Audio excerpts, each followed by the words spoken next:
membangkitkan kami, merevive kami. Hamba berdoa Tuhan dalam nama Tuhan Yesus, buat kami bisa menangkap akan hati-Mu, buat kami bisa mengerti akan isi hati-Mu. Jadikan kami seperti yang Tuhan mau. Bicara Tuhan. Tolong anak-anak-Mu, roh hikmat, wahyu, dan pengertian turun di dalam nama Tuhan Yesus. Ubah kami Tuhan, seperti yang Kau rindukan. Dalam nama Tuhan Yesus. Dalam nama Tuhan Yesus. Semua berkata, amin, amin. Mari kita buka Yohanes pasal yang ke-12, ayat yang pertama sampai dengan ayat yang ke-8. Hari ini kita akan belajar bagaimana sebetulnya kita mesti memiliki akan pilihan yang terbaik. Yohanes pasal yang ke-12, ayat yang pertama sampai dengan ayat yang ke-8. 6 hari sebelum Paskah, Yesus datang ke Betania, tempat tinggal Lazarus yang dibangkitkan Yesus dari antara orang mati. Di situ diadakan perjamuan untuk dia, dan Marta melayani. Sedang salah seorang yang turut makan dengan Yesus adalah Lazarus. Maka Maria mengambil setengah kati minyak narwastu murni yang mahal harganya, lalu meminyaki kaki Yesus dan menyekanya dengan rambutnya. Dan bau minyak semerbak di seluruh rumah itu. Tetapi Yudas Iskariot, seorang dari murid-murid Yesus, yang akan segera menyerahkan dia berkata, "Mengapa minyak narwastu ini tidak dijual 300 dinar dan uangnya diberikan kepada orang-orang miskin?" Hal itu dikatakannya bukan karena ia memperhatikan nasib orang-orang miskin, melainkan karena ia adalah seorang pencuri. Ia sering mengambil uang yang disimpan dalam kas yang dipegangnya. Maka kata Yesus, biarkanlah dia melakukan hal ini, mengingat hari penguburanku. Karena orang-orang miskin selalu ada pada kamu, tetapi aku tidak akan selalu ada pada kamu. Sepintas kalau kita membaca akan ayat-ayat ini, maka pengertiannya seperti orang mengatakan, oh, Maria ini memberikan minyak narwastu yang harganya mahal untuk persiapan penguburan Tuhan Yesus. Tapi hari ini saya mau ajak Anda melihat sebuah fakta. Melihat peristiwa ini sebagai sebuah bagian dari sebuah rangkaian peristiwa yang berkaitan dengan penguburan Tuhan Yesus. Saudara, dalam tradisi orang Yahudi, kalau ada orang yang mati, mirip seperti orang-orang Mesir, mayatnya itu dibalsam. Nah, pembalsaman itu membutuhkan rempah-rempah, membutuhkan akan banyak minyak, terutama minyak-minyak yang mahal harganya. Nah, kalau Anda memperhatikan seluruh Alkitab, ada 3 kelompok atau 3 pribadi yang sebetulnya semuanya ingin melakukan sesuatu pada saat Yesus itu mati. Dan 3-tiganya memberikan akan 3 hal yang kelihatannya berbeda, tapi sebenarnya itu merupakan sesuatu yang mirip sama. Ketika bersentuhan dengan mayat, maka ada kegunaan untuk membalsam atau mengawetkan akan mayat seseorang. Siapa 3 kelompok ini? Sebenarnya ini mungkin mewakili akan 3 golongan manusia yang ingin melakukan sesuatu bagi Tuhannya. Yang pertama adalah Maria yang kisahnya kita baca beberapa menit yang lalu.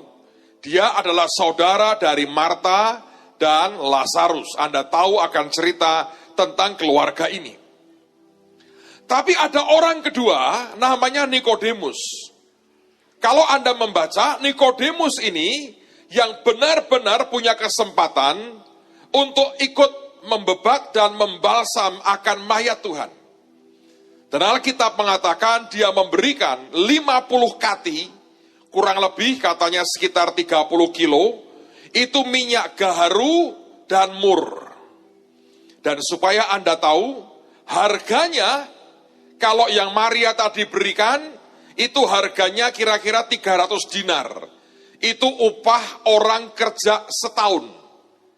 Sedangkan yang diberikan oleh Nikodemus, ahli Taurat itu, dia memberikan mur dan gaharu yang beratnya 50 kati. Maria tadi memberikan hanya setengah kati, itu pun karena mahal, dia harus mengumpulkan uang kerja setahun baru bisa beli itu. Sedangkan Nikodemus, dia memberikan bahan yang lain, yaitu mur dan gaharu. Saudara, dengan berat sekian, maka hitungannya itu merupakan harga 100 tahun kerja. Anda bisa bayangkan itu. Yang satu memberi setahun kerja, Nikodemus memberi 100 tahun kerja. Nanti ada kelompok yang ketiga yang kita nanti akan baca. Ini kelompok terdiri dari bukan hanya satu orang, tapi ada dua Maria, yaitu Maria Magdalena, Maria ibunya Yakobus, dan seorang wanita bernama Salome. Mereka ini pagi-pagi benar setelah Sabat, pergi membeli akan rempah-rempah. Dalam bahasa Inggrisnya itu merupakan rempah-rempah yang baunya harum sekali. Alkitab tidak mendetailkan, tapi orang Yahudi tahu ini juga bahan untuk membalsam akan mayat. Lalu pada hari pertama minggu itu, mereka pergi ke kubur Yesus dengan tujuan untuk mengurapi, untuk membalsam lagi akan mayat Yesus. Tapi kalau Anda mengerti, ketika mereka sampai ke sana, ternyata kuburnya sudah kosong dan Yesus sudah bangkit dari antara orang mati. Sekarang saya ajak melihat lagi akan tiga kelompok ini. Yang pertama adalah Maria. Dia melakukan itu, mencurahkan minyak narwastu sebelum Yesus mati. Lalu ada Nikodemus yang melakukannya pada waktu Yesus mati, jadi mayat. Lalu ada tiga wanita yang akan melakukan sebetulnya seperti Nikodemus, tapi terlambat. Tuhan sudah bangkit dan tidak butuh dibalsam badannya. Apa bedanya antara apa yang dikerjakan oleh Maria dengan dua kelompok tadi? Sekarang saya mau ajak Anda melihat lagi akan ayat yang terakhir tadi. Perhatikan apa yang Yesus katakan. Maka kata Yesus, biarkanlah dia melakukan hal ini mengingat hari penguburanku. Nah, kalau Anda punya Alkitab Amplified Bible, saya mau bacakan terjemahannya. Nanti dari tensesnya, dari waktu yang dipakai di sini, akan ketahuan ini punya pengertian yang luar biasa. Apa itu? Saya bacakan buat saudara. But Jesus said, tapi Tuhan mengatakan, let her alone, biarkan dia, jangan ganggu dia. Kemudian Tuhan mengatakan, bahwa narwastu itu dikatakan, it was intended.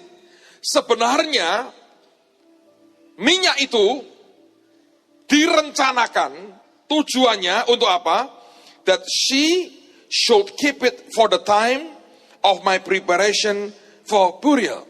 Dia mengatakan sebetulnya narwastu itu dia mau simpan, dia berkata, untuk nanti menyiapkan penguburanku. Kalau aku mati, mayatku dikafani, dibalsam, nah itu minyak narwastunya akan dipakai untuk itu. Lalu kemudian dijelaskan lagi, she has kept it. Maria ini telah menyimpan itu, that she might have it for the time of my embalming. Maria sudah menyimpan itu, nanti akan dipakai sebetulnya untuk waktu aku dibalsam mayatku. Coba saya jelaskan dulu, supaya Anda mengerti.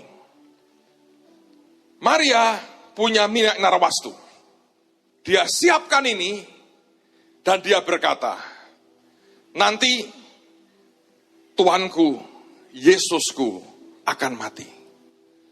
Dan dia berkata, pada waktu nanti dia mati, aku tidak akan berpangku tangan.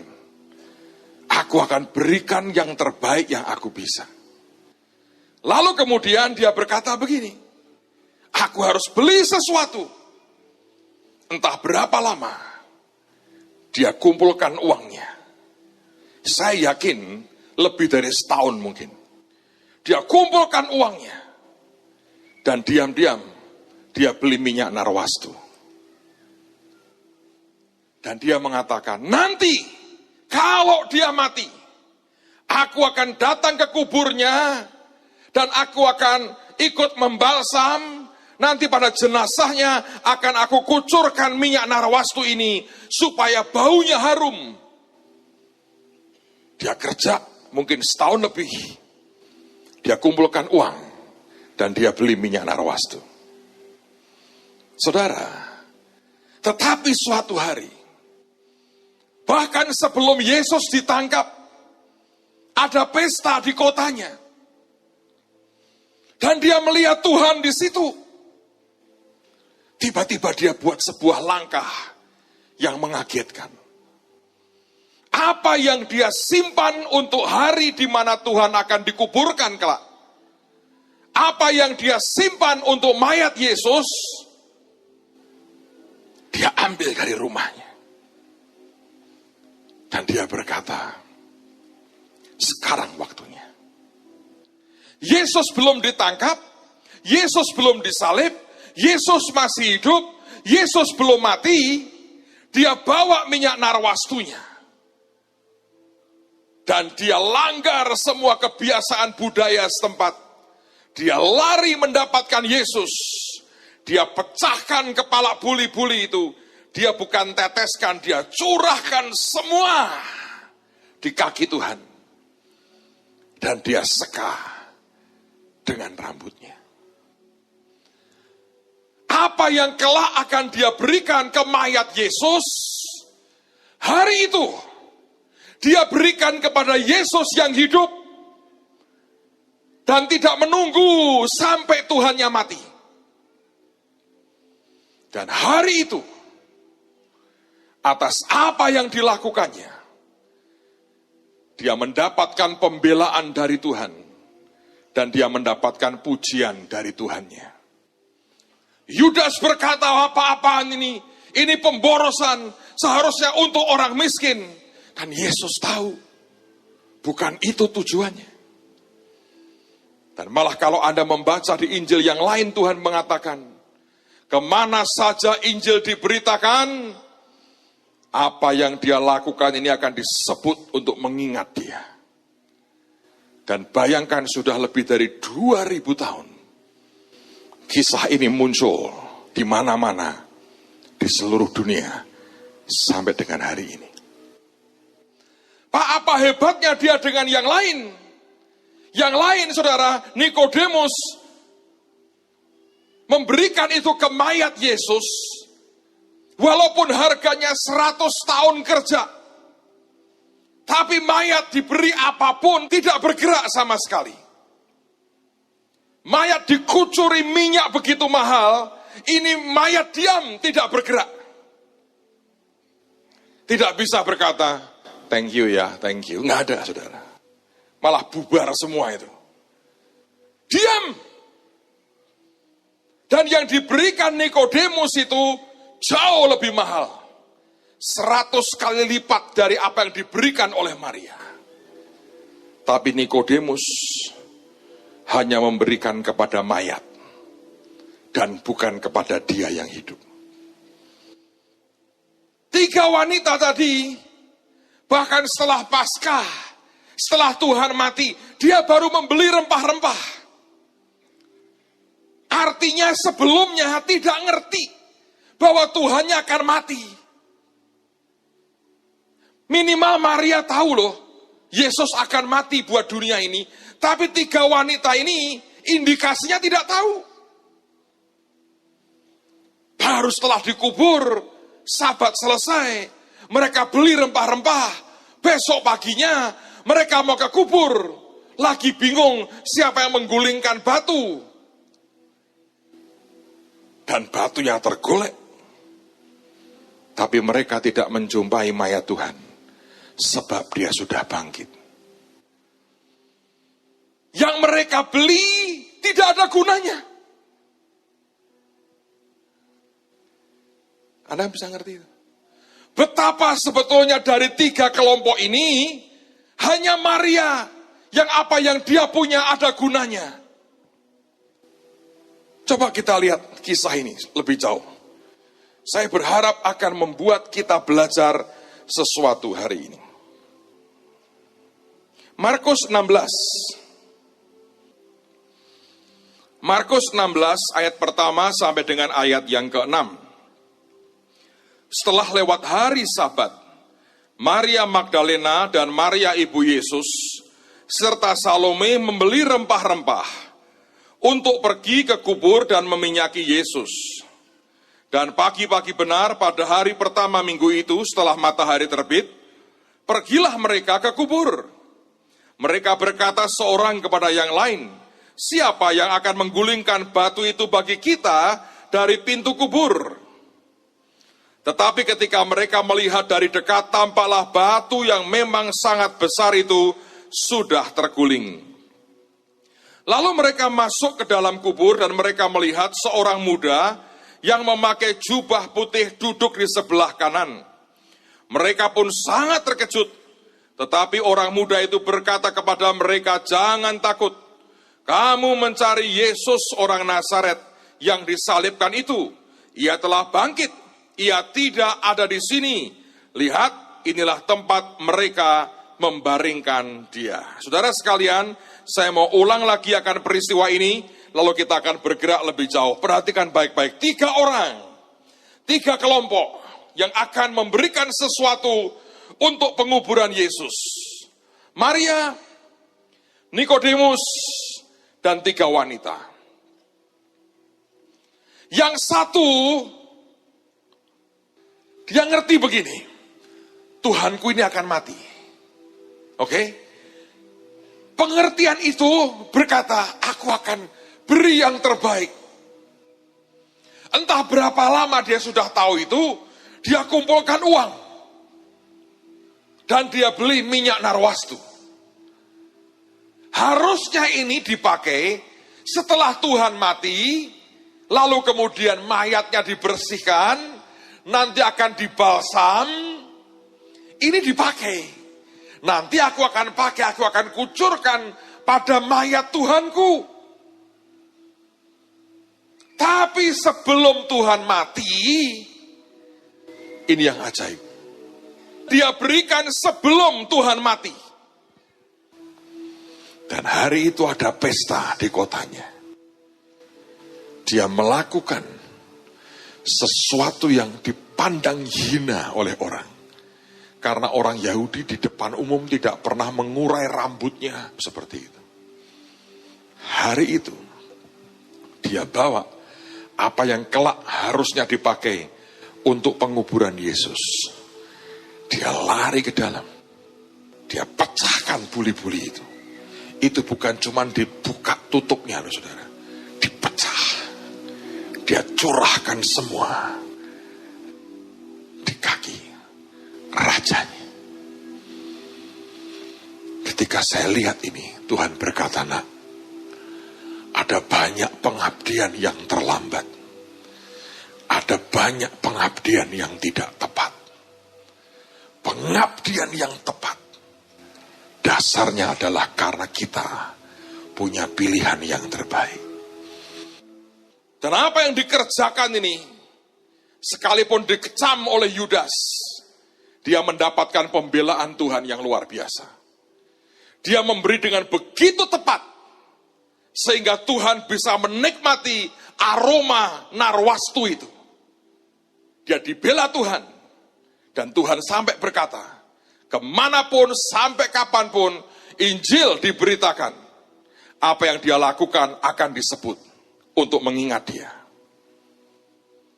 Ada orang kedua namanya Nikodemus.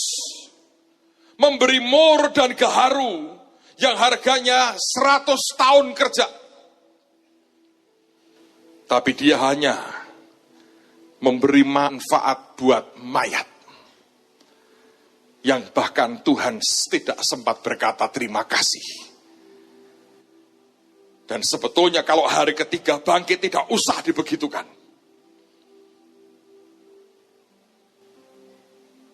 100 tahun kerja diberikan ke mayat dan tidak ada gunanya.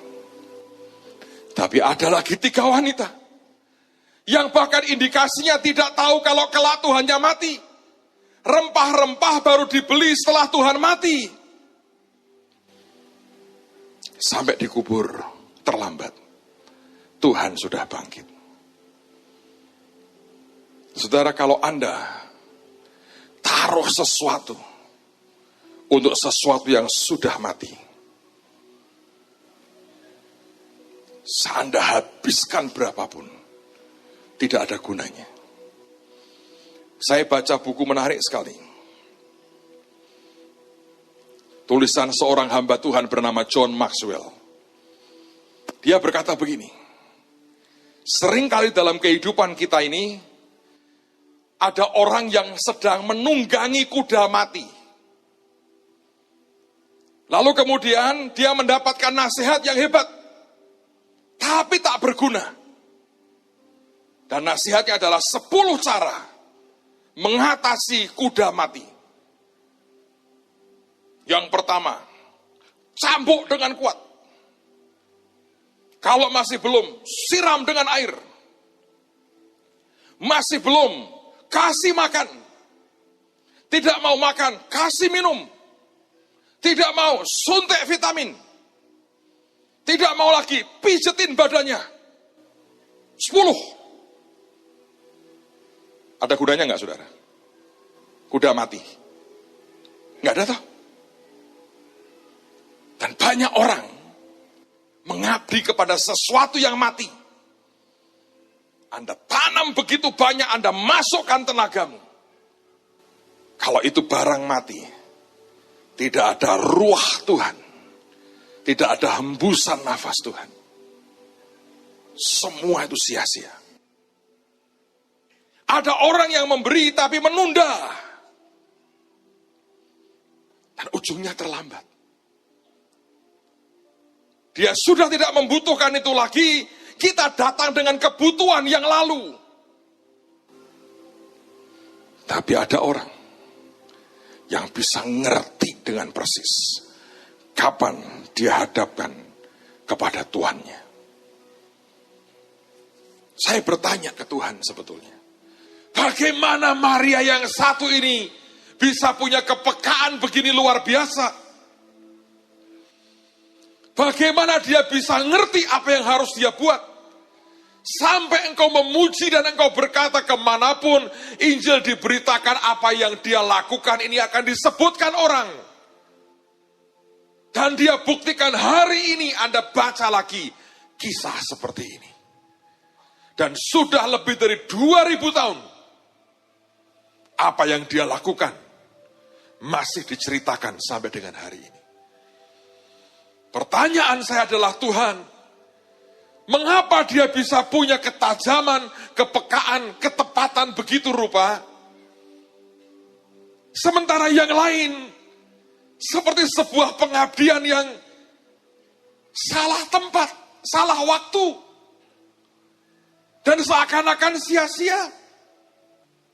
Apa hebatnya mayat dibalsam dengan biaya begitu tinggi, hari ketiga sudah bangkit dengan tubuh baru. Tidak ada balsamnya Nikodemus yang berperan untuk menciptakan tubuh barunya Yesus.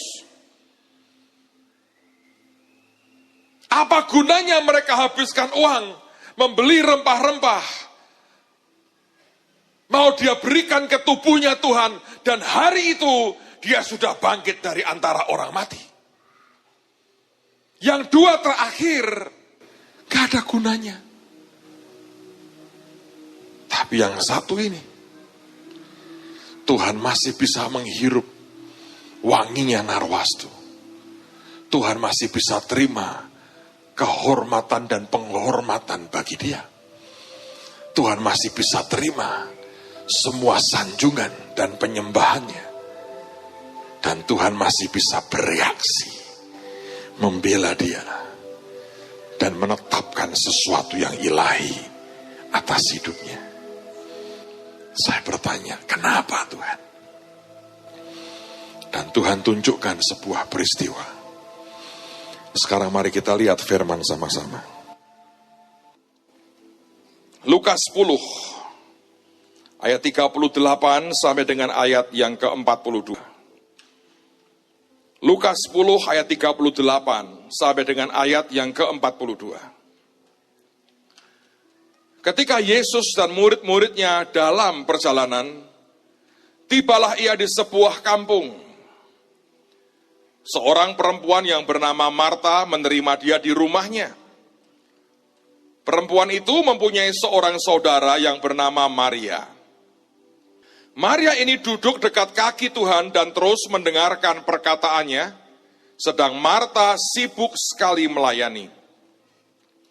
Ia mendekati Yesus dan berkata, Tuhan, tidakkah engkau peduli bahwa saudaraku membiarkan aku melayani seorang diri? Suruhlah dia membantu aku. Tetapi Tuhan menjawabnya, Marta, Marta, engkau khawatir dan menyusahkan diri dengan banyak perkara. Tetapi hanya satu saja yang perlu. Maria telah memilih bagian yang terbaik, yang tidak akan diambil daripadanya. Di dalam terjemahan lain, pada ayat yang terakhir ini, Tuhan berkata kepada Marta seperti ini. But the Lord said to her, Tuhan berkata kepadanya, kepada Marta, my dear Marta, Marta yang aku sayangi. You are worried and upset over all these details. Engkau ini khawatir dan engkau ini kesel dengan semua detail-detail ini. Lalu Tuhan mengatakan, there is only one thing worth being concerned about. Cuma ada satu yang sebetulnya layak untuk diprihatinkan, untuk disusahkan. Jadi perhatian kita. Dan dia mengatakan, Maria has discovered. Maria telah menemukan apa yang paling penting itu, Maria sudah menemukannya. And it will not be taken away from her. Dan tidak akan diambil daripadanya. Apa sebetulnya? Satu hari Yesus datang ke rumah Marta. Alkitab berkata, Marta melayani, sibuk melayani. Maria duduk dekat kaki Tuhan. Dan dia mendengar apa yang Tuhan katakan kepadanya. Marta protes berkata, engkau diam saja. Dia enak-enakan nganggur, dengerin engkau bicara, aku kerja seperti ini. Dan Tuhan berkata, Marta, kamu terlalu peduli dan takut dan sebel dengan semua hal yang detail. Dia berkata sebetulnya cuma satu yang paling penting. Dan apa itu? Dia tidak mengatakan, tapi dia mengatakan Maria telah menemukannya. Kapan Maria menemukannya? Saya percaya ketika Tuhan Roh Kudus menyuruh Lukas menulis akan peristiwa ini. Ada Marta dan Maria. Yang satu sibuk sekali melayani. Yang satu lagi duduk dekat kakinya. Mencoba mendengar, menangkap apa yang dia katakan. Saya percaya adalah bagian dari peristiwa ini. Walaupun Alkitab tidak menulisnya. Dia menangkap bahwa Tuhanku ini satu hari harus mati. Karena dia Mesias. Dia harus mati buat menebus dosa kami semua. Ada sesuatu yang sangat membuat dia tidak beranjak dari tempatnya. Saya yakin Maria ini bukan orang malas yang menghindari pekerjaan, sama sekali tidak. Tapi ketika dia mendengar sesuatu yang lebih dari apa yang dia pikirkan. ketika dia mendengar sebuah berita yang membuat seluruh fokusnya harus ke sana. Dia bahkan tidak beranjak. Bukan karena dia tidak ingin memakan Tuhan, tapi karena apa yang Tuhan katakan terlalu penting untuk kemudian dia kerjakan yang lain.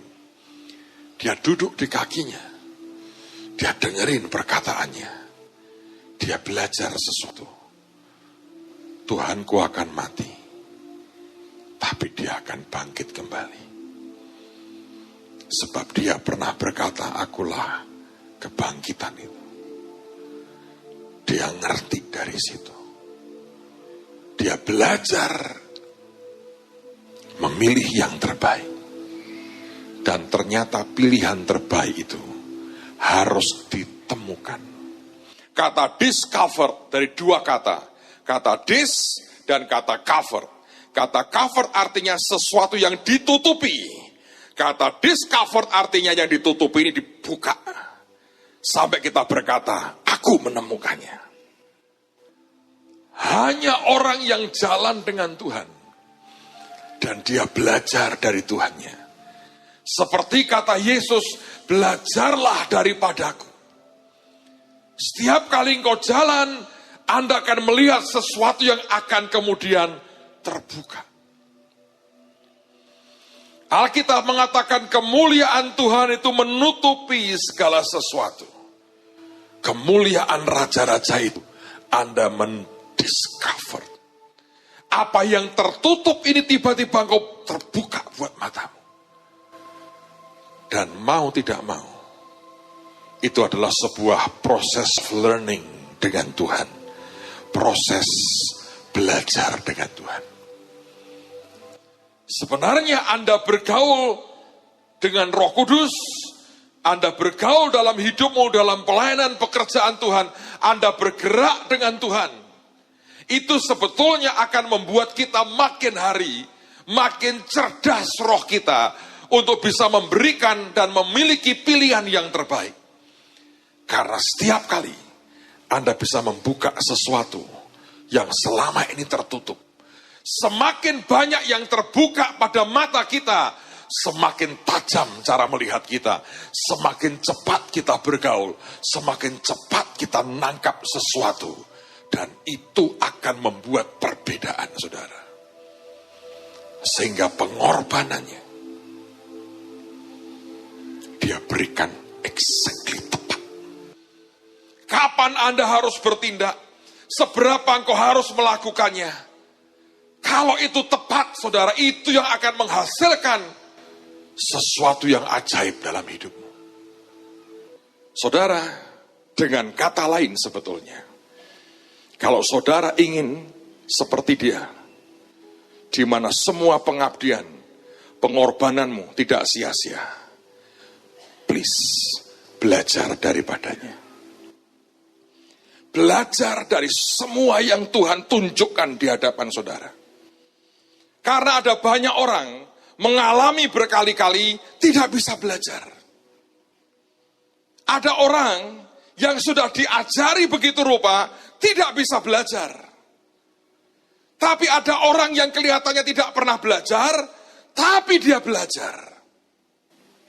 Dan Tuhan berkata, belajarlah daripadaku. Saya cerita sebuah kisah nyata. Bagus sekali menurut saya. Saudara, di Hong Kong ada seorang Taipan, konglomerat paling kaya di Hong Kong katanya. Namanya Lee Ka-shing. Siapa yang pernah dengar nama Lee Ka-shing? Coba angkat tangan. Banyak ya. Siapa yang belum pernah dengar namanya Lee Ka-shing? Angkat tangan. Anda mesti banyak belajar juga dari orang-orang hebat lah. Orang ini orang paling kaya di Hong Kong. Dan dia punya seorang sopir tua yang sangat setia. Konon dalam cerita itu, sopir ini satu hari sudah memasuki akan masa pensiun, dan oleh karena walaupun dia setia, tapi tentu karena kalau faktor usia, refleks Anda kurang, penglihatan kurang, dan sebagainya, sehingga untuk nyopirin mobil seorang konglomerat, ya semua orang berkata secara umur sudah harus pensiun. Lee Ka-shing sebetulnya sayang banget dengan sopirnya ini, Karena setianya luar biasa. Tidak pernah mengeluh, tidak pernah apapun. Dia jalan, dia kerja puluhan tahun untuk dia. Dengan sangat setia. Apa yang kemudian terjadi, saudara? Satu hari tibalah waktunya di mana sopir ini harus pensiun. Lalu Li Ka-sheng panggil sopir ini. Dia berkata, terima kasih ya. Selama puluhan tahun, engkau telah mengabdi kepadaku. Dan engkau adalah sopir yang setia. Aku tidak suka memensiun kamu, tapi karena faktor umurmu, aku pikir sudah waktunya engkau istirahat. Sopir ini tertunduk, wajahnya agak sedih. Jelas di pensiun dia tidak terlalu suka. Walaupun dia sadar fisiknya sudah tidak sekuat sekian puluh tahun yang lalu. Dan hari itu Li Ka-sheng dia berkata, Pak, terima kasih ya buat pengabdianmu selama sekian puluh tahun. Walaupun aku menyesalinya, tapi karena berbagai faktor, toh tidak mungkin lagi. Kamu jadi sopirku karena faktor umurmu. Jadi hari ini aku akan memberi kamu pesangon yang cukup besar. Sopirnya senyum berkata, terima kasih bos. Sedih kelihatan dari wajah sopir ini. Li Ka-sheng juga sedih, tapi sopirnya lebih sedih lagi. Lalu kemudian Li Ka-sheng berkata begini, hari ini aku beri kamu pesangon $20 juta Hong Kong. Katanya kira-kira sekarang sekitar 30 miliar, saudara. Lumayan loh. Ya toh, Anda kerja, kasih terakhir pesangon 30 miliar. Dan begitu diberikan uang ini, ceknya, Li Ka-sheng tanya, apakah engkau merasa ini layak sebagai pensiunmu? Atau kurang banyak? Sopir ini dengan sopan berkata, bos, terima kasih banyak buat uang pensiunnya. Bolehkah saya jujur? Oh boleh. Ya kalau cuma $20 juta saya juga punya bos, katanya. Bayangin. Li Ka-sheng kaget. Dia berkata, nggak mungkin dong. Gajimu berapa tiap bulan aku tahu. Dengan bos tahunan aku hitung sekian lama, kamu juga punya keluarga, ada pengeluaran anakmu sekolah, anakmu kuliah.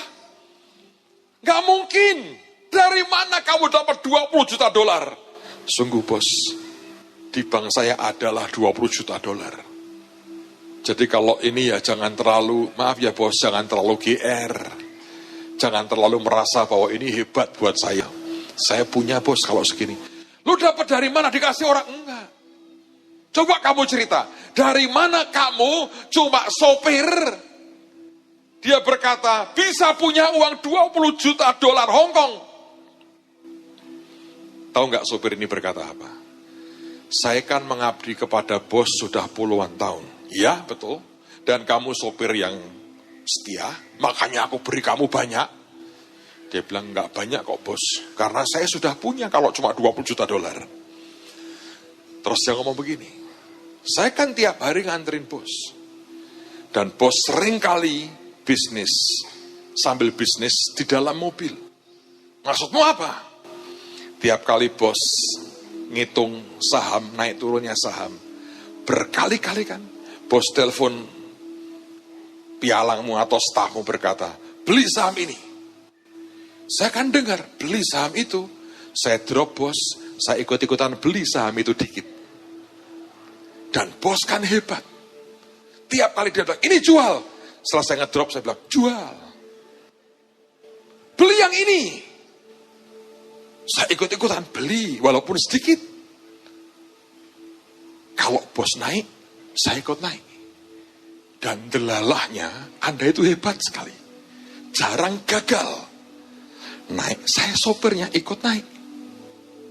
Setelah sekian tahun, Anda jadi orang paling kaya, saya sopir paling kaya.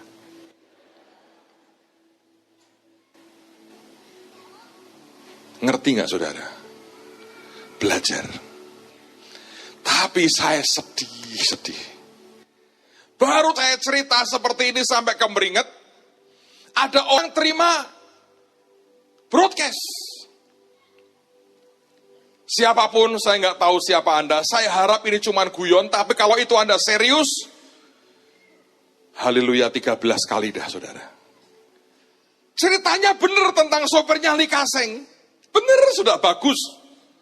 Tapi bawahnya begini.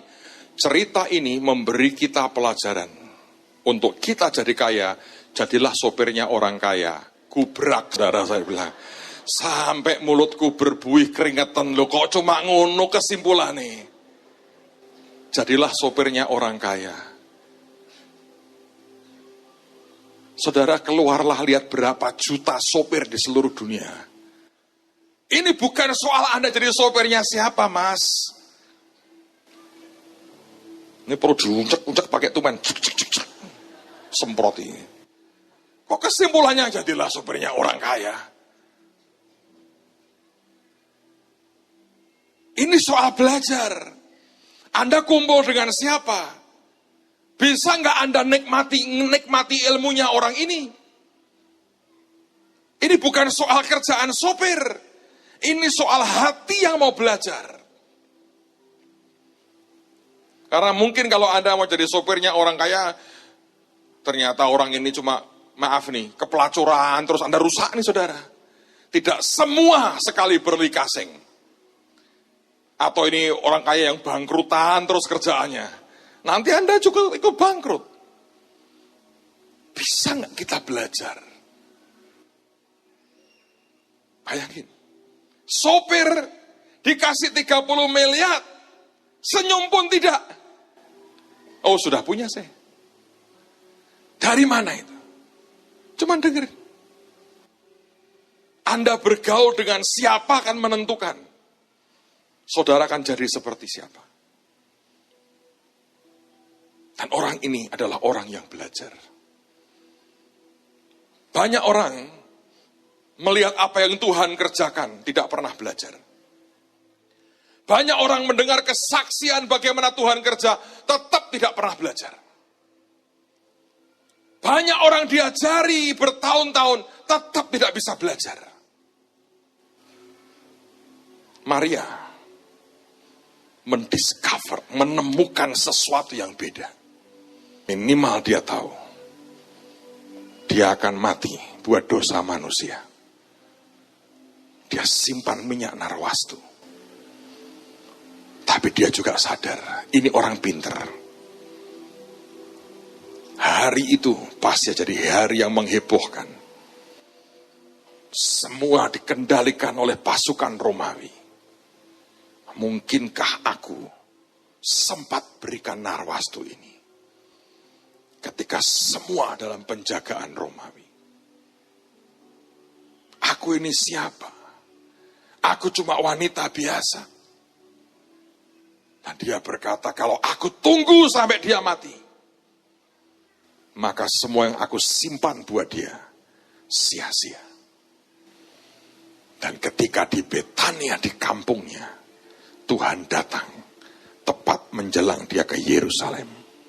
Dia lari, dia mendahului semua. Dia pecahkan kepala botol itu, dia tuangkan di kaki Tuhan. Dia satu-satunya yang memberikan itu ketika Yesus masih hidup. Bisakah kita belajar, saudara? Kehidupan kita ini tiap kali memberikan kita guru-guru yang hebat. Profesor-profesor yang luar biasa. Anda tidak bisa mengharapkan seseorang datang dan mengajari Anda 1, 2, 3. Itu sudah lewat ketika kita sekolah. Begitu Anda memutuskan aku berhenti sekolah. Entah SD, SMP, SMA, atau profesor sekalipun. Hari itu, profesormu banyak. Ada Tuhan Roh Kudus. Dan ada kehidupan yang tiap hari bergerak di sekitar kita. Sementara sebagian besar orang membiarkan itu berlalu, ada orang-orang yang berkata ini pelajaran hidup yang luar biasa. Sementara sebagian orang tidak peduli dengan hidupnya dan jatuh berkali-kali di lubang yang sama. Tapi ada orang-orang yang bisa belajar lewat semua yang lewat dalam kehidupannya. baik yang sempat berbelok dan mempengaruhi dia langsung, ataupun yang muncul di hadapannya. Saya mau cerita kepada saudara, bagaimana saya belajar. Saudara, kalau Anda memperhatikan dari semua jenis pelayanan, yang menurut saya paling menantang satu di antaranya adalah ketika Anda harus mendoakan orang sakit. Saya berulang-ulang mengatakan kalau saudara mendoakan orang yang punya masalah ekonomi, begitu Anda berkata amin, orang itu tidak pernah berpikir bahwa di kantongnya ada emas 2 kilo langsung, enggak. Dia mengharapkan mungkin setelah itu akan terjadi perubahan dalam hal berkat Tuhan. Anda mendoakan rumah tangga, mendoakan problem apapun, orang tidak bisa langsung mengharapkan secara fisik akan muncul sesuatu. Tapi kalau Anda mendoakan orang sakit, Anda membuat KKR kesembuhan, orang berharap pada detik yang sama akan terjadi mujizat secara fisik, dan orang ingin melihat akan sebuah pembuktian. Dan saya mau berkata buat Anda, itu bukan hal yang mudah. Berat buat saya untuk memulai sebuah ministry seperti itu. Karena tantangannya adalah setelah amin, ada yang sembuh atau tidak. Dan itu di luar kendali kita. Kalau kita berkata, aku maunya semua sembuh, itu adalah pekerjaan roh Tuhan, yang tidak bisa kita kendalikan dengan kemauan kita. Satu hari, dari mana saya belajar? Beberapa kali terakhir nih, 2 kali terakhir yang dekat inilah, Tuhan beri kesempatan mendoakan orang sakit. Saya melihat roh Tuhan yang ajaib sih. Di Solo kalau Anda ikut, saudara akan tahu bahwa di panggung yang sama, sekian menit sebelumnya adalah reog dan tarian mereka. Dan tiba-tiba saya harus maju ke depan, mendoakan orang sakit. Tidak ada lagu penyembahan apapun, haleluya 12 kali tidak ada. Begitu mikrofonnya diserahkan kepada saya bilang, Tuhan, ini kalau engkau tidak kerja, habis. Saya menghitung, saudara, semua pengorbanan teman-teman, semua sacrifice tenaga, waktu, uang yang dipakai untuk melayani banyak orang. Kalau ini Yesus nggak dipermuliakan di sini, saya bilang semuanya seperti sia-sia. Karena kita memang tidak pernah dipanggil murni hanya untuk sosial, tapi kabar baik yang kita mau beritakan. Dan hari itu saya melihat pekerjaan roh Tuhan. Teman-teman yang ikut, toh melihat saya tidak menyembunyikan diri di tenda, saya naik ke atas, saya tungguin jaran kepang dan reoknya, sampai saya berkata, Tuhan ini gila bener. Ada orang trans di depan saya, nggak lama di panggung yang sama, saya harus mendoakan orang untuk kesembuhan. Dan Tuhan kerja dengan luar biasa. Saya syukuri sampai hari ini, semua yang dia lakukan. Kami di Karanganyar, suasananya sama, kita tidak mimpin pujian apa-apa, semua dari mereka gabungan semua gereja. Saya nggak bisa ngapa-ngapain. Saya juga tidak ambil waktu nyendiri, karena buat saya bilang, Tuhan ini di luar kemampuan saya. Sementara mereka pujian, Anda tahu yang saya kerjakan, saya makan gudeg di samping saudara. Saya makan gudeg. Apa Pak? Urapannya urapan enak aja dan gurih, percayalah. Saya makan gudeg. Saudara tahu apa yang terjadi? Roh Tuhan juga kerja. Tidak ada atmosfer yang kuat, apapun nggak ada. Begitu selesai didoakan amin, orang-orang yang antri untuk bersaksi, begitu banyak. Tentu para konselor, teman-teman mendukung dengan luar biasa. Dan kita melihat Tuhan kerja dengan ajaib.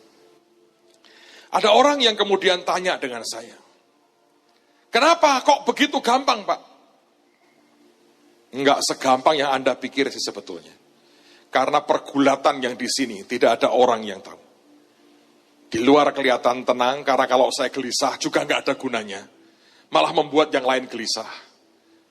Saya hanya urusan dengan Tuhan yang di dalam. Tapi saya mau cerita sebuah pengalaman pembelajaran, saudara. Beberapa tahun yang lalu ada seorang hamba Tuhan bernama Peter Youngren. Sebagian dari Anda pernah tahu. Beliau terbang dari Kanada ke Jakarta, kemudian transit beberapa jam, dan dari Jakarta terbang lanjut ke Bandung, dan malamnya dia buat KKR. Itu KKR dahsyat sekali. Nah, saudara, pada waktu itu dia transit, saya berkata, saya temani. Selama nunggu pesawat ke Bandung, saya temani. Kami jemput di airport, kemudian kami bawa ke satu hotel yang dekat dengan airport. Dulu nggak ada lounge yang bagus di sana. Dan kita kemudian sewa lounge, saya berdua dengan beliau, dan beberapa teman saya nunggu di luar. Saya sudah beritahu teman-teman saya, habis ini dia akan mau KKR. Pikiran saya begini, pasti dia butuh waktu untuk sendiri, sembayang, begitu. Jadi nanti kalau dia minta supaya sendiri, saya keluar, kita minum kopi di luar ya, saya bilang gitu. Ya Pak, biar kami tunggu. Ketika duduk di lounge, dia cuci muka dan sebagainya, ngobrol sedikit dengan saya, dia ngambil barang di tasnya. Terus dia ambil handphone, dia mainin handphonenya. Terus sambil ngomong sama saya, dia berkata, sebelum berangkat ada orang ngasih saya handphone baru.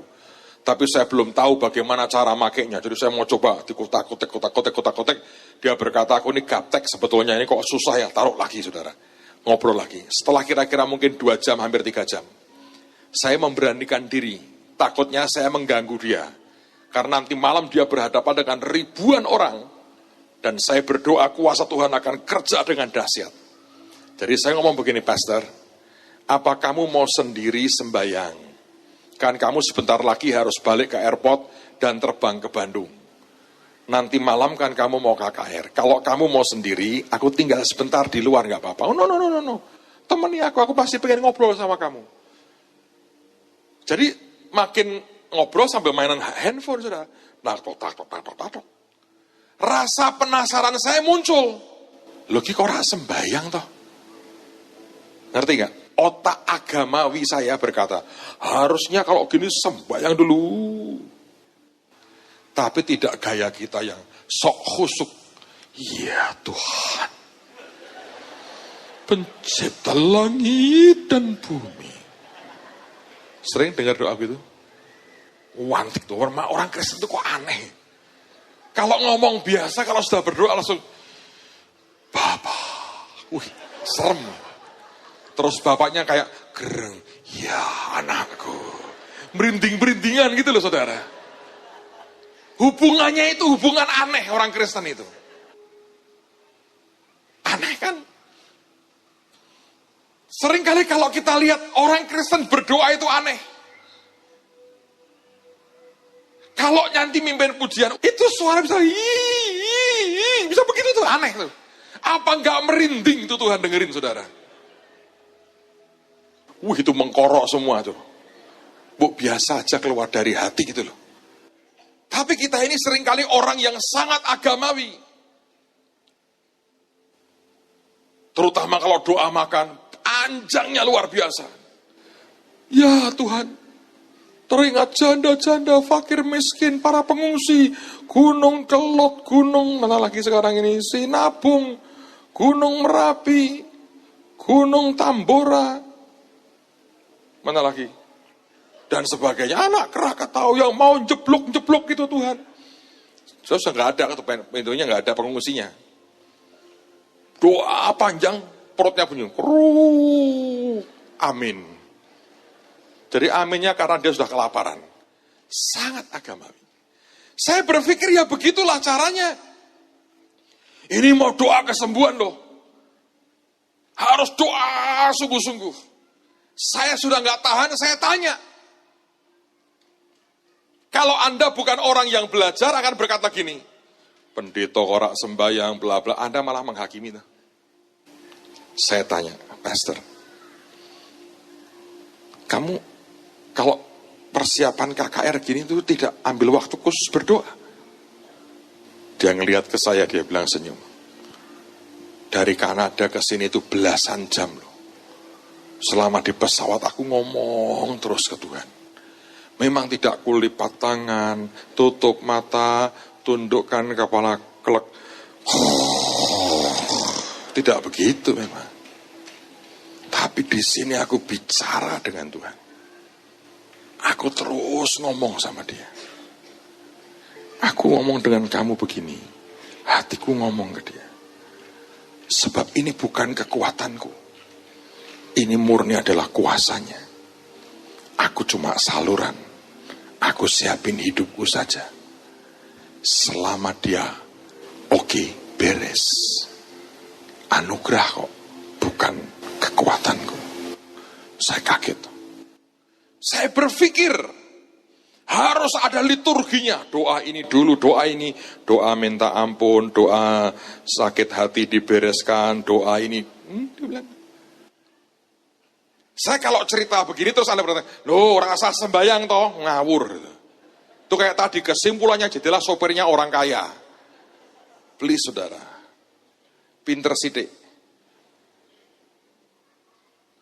Ini soal hubungan dengan Tuhan yang di dalam. Pastilah dia berdoa, pastilah dia baca Alkitab. Tapi bukan dipaksa dengan kekuatan untuk memaksa Tuhan kerja. Dan itu yang saya praktekkan. Oh gitu ya caranya. Dipikir Anda saya tidak berdoa, berdoalah.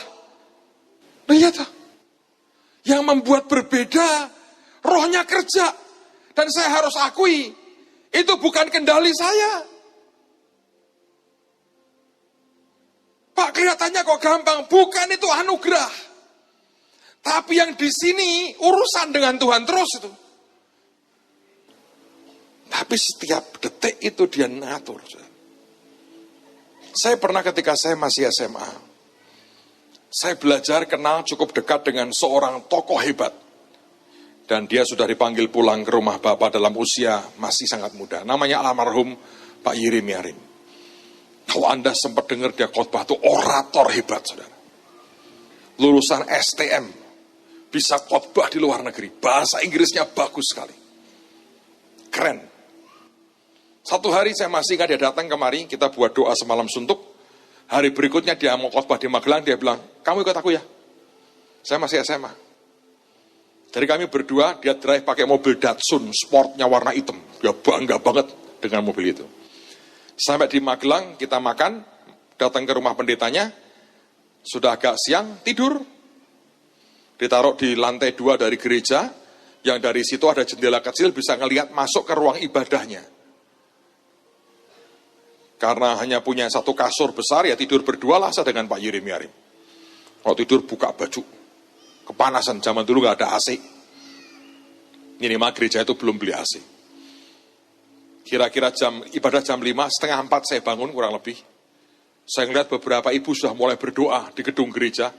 Saya turun, mandi, kamar mandinya di belakang gereja. Jadi harus lewat seperti gang kecil di samping gereja gitu, terus ke kamar mandi. Selesai saya mandi, cepat-cepat saya balik, jemaat berdatangan, saya naik ke atas, beliau masih tidur. Saya ganti pakaian, semua siap mau kebaktian, dia masih tidur. Kira-kira hampir jam 4 lebih saya bangunin. Kayer, saya bilang. Bangun. Sudah datang itu jemaatnya. Dia kaget. Dia lihat, wih, orang desa itu memang rajinnya luar biasa. Terus apa yang dia buat? Tidak pakai baju, dia ambil anduk begini, dikalungkan begini. Dia turun ke kamar mandi. Mandi, keluar lagi, dengan jemaat banyak tuh. Kalungan anduk begini, jalan lagi. Orangnya nyantai banget. Naik ke atas. Ganti pakaian, pakai dasi. Saya nunggu dia ngajak doa saya. Saya berharap, wah habis ini gua diajak doa nih.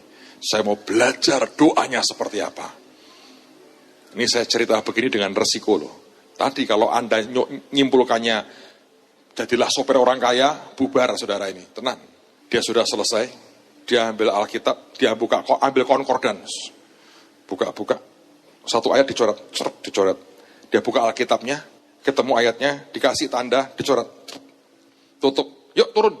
Loh, kok nggak doa dulu ya? Tapi saya masih SMA, nggak berani protes, saudara.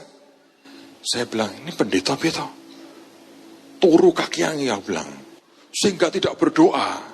Dia turun, plak. Saya ikut duduk di mimbar dengan dia. Sore itu dia khotbah, saya masih ingat ayatnya. Kenyangkanlah kami di waktu pagi, supaya kami bersorak-sorai.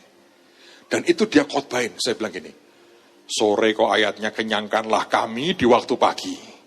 Dia cuma membaca satu ayat, dia khotbah hampir 1,5 jam. Dia ngomong, dah. Saya cuma melongo, ora sembahyang kok iso ngene. Saudara, apa yang saya pelajari? Orang-orang ini tidak hidup dengan cara agamawi. Buat saya, berdoa adalah tadi, tangan dilipat, tutup mata, kalau makan seringkali buka sedikit, gondokmu hilang neng mibeng. Tundukkan kepala, ambek mantuk-mantuk, ojo ngantuk, terus mulai berdoa.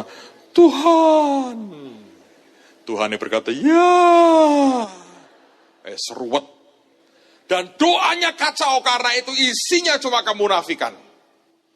Tapi ada orang-orang yang punya hubungan dengan Tuhan. Sampai hari ini, sangat mempengaruhi cara saya bergaul dengan Tuhan. Saya nggak suka sesuatu yang bertele-tele dan nggak jelas. Sebab ketika Anda bergaul dengan Tuhan, engkau bisa ngerti seleranya, tahu apa yang dia mau Anda kerjakan, dan selesai. Dan itu Anda harus discover. Buka dulu yang tertutup selama ini. Gimana Pak caranya? Belajarlah. Ada orang bergaul dengan Pak Yusak. Yang dipegang kata ngelinding wae. Ya saya ini Pak, gelinding. Loh kamu kerja enggak? Kenapa? Gelinding wae Pak saya ini. Lah itu tadi, jadi sopirnya orang kaya itu kesimpulannya begitu itu. Anda tahu gak kata gelinding itu? Maksudnya itu nyerah dengan kehendak Tuhan. Bukan karep-karep itu. Dan itu berat. Karena kita punya kehendak.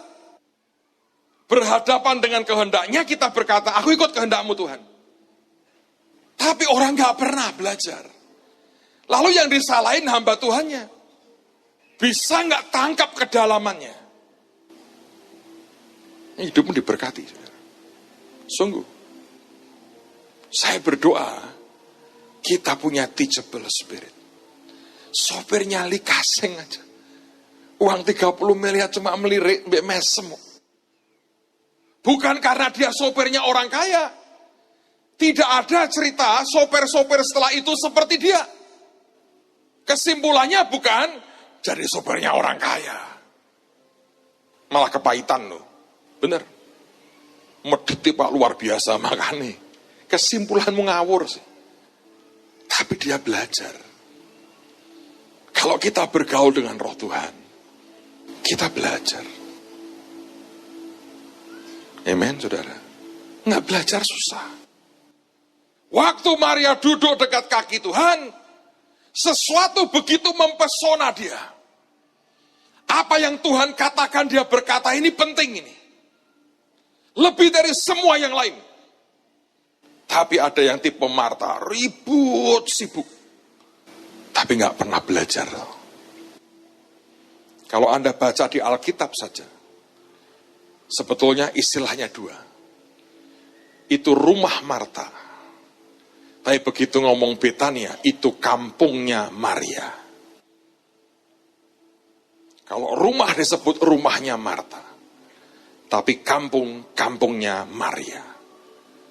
Marta hanya ada di satu rumah itu, kekuasaannya. Maria punya pengaruh sampai seluruh kampung. Baca Alkitab. Dan hanya orang-orang yang mau belajar seperti ini. Kita akan jadi orang yang makin didewasakan. Amen, saudara. Kenal dengan Tuhan. Anda jadi orang yang wise, bijak. Dan dari situ, semua terkendali dengan sempurna. Mari belajar. Dan terus belajar. Karena Yesus berkata, belajarlah daripadaku. Yang percaya katakan amin.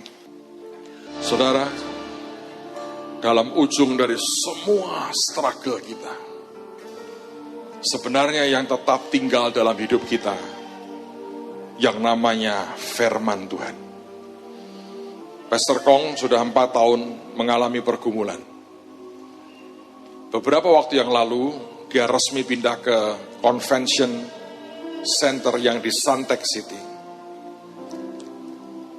Hari itu dia buat sebuah ibadah khusus untuk pindah ke gedung itu. Salah satu hamba Tuhan yang ikut hadir adalah John Evans ini. Brother John datang mendarat di Changi Airport. Dia ingin beli gift buat Pastor Kong Hee. Ada duty free, dia cari barang, dia ingin belikan sesuatu. Mau ini, hatinya nggak seret. Mau beli ini, nggak seret. Saudara, ini nabi. Setiap nabi punya keunikan sendiri. Tiba-tiba dia lihat di bawah itu kan ada taman-taman yang dibuat itu kan, tanaman. Terus diberi hiasan batu-batu kerikil, batu-batu kali lah. Dan dia lihat ada satu batu, bentuknya kayak hati.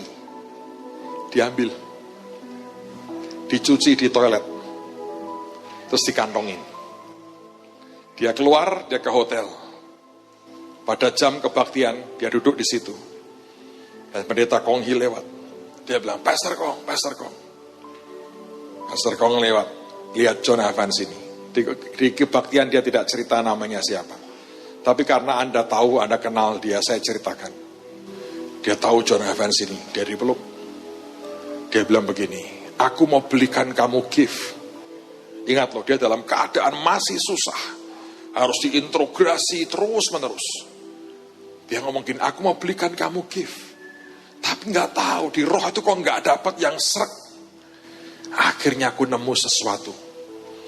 Di airport Changi, dia keluarkan. Aku nemu batu ini. Aku cuci di toilet. Ini ya, pemberianku buat kamu. Pastor Kong berkata, aku mesti happy or angry? Bahagia atau marah? Peresmian gereja dikasih batu. Ngambilnya di Changi Airport, dicuci di toilet. Batu. Ya sudah, thank you ya. Karena pendeta, dia berkata, terima kasih, aku sangat menghargai. Dalam hati berkata, ngasih kok batu. Kayak orang gak niat, dikantongi. Ibadah jalan seperti biasa. Selesai kebaktian, dia naik ke kantornya. Dan dia lagi ngepakin barang-barang di mejanya, dia mau pulang.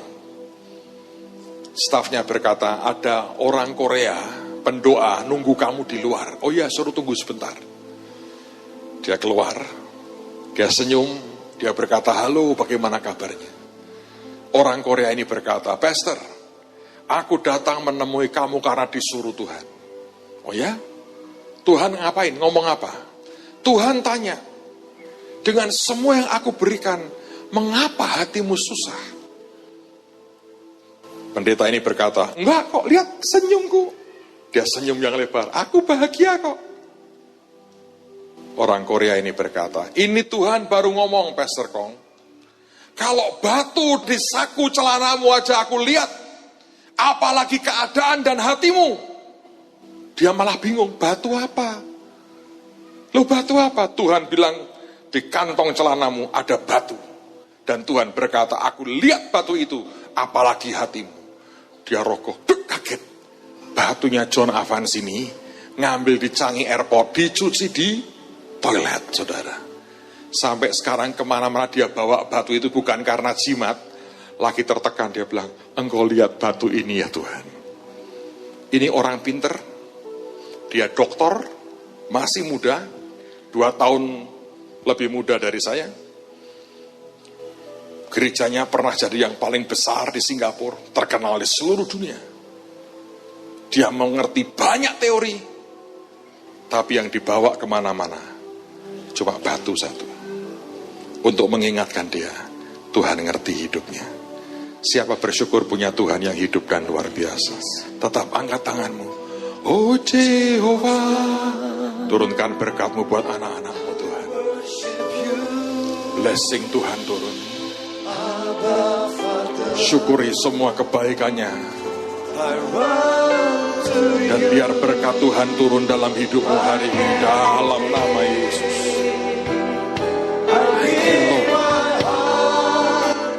Terima kasih Tuhan.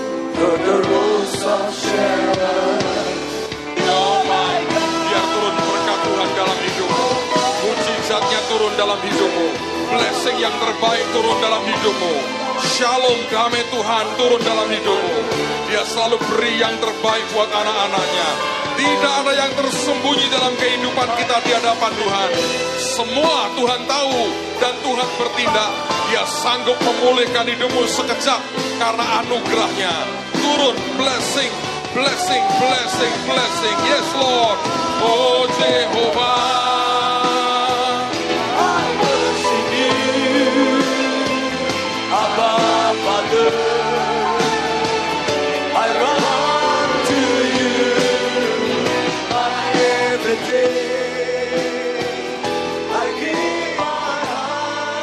To you.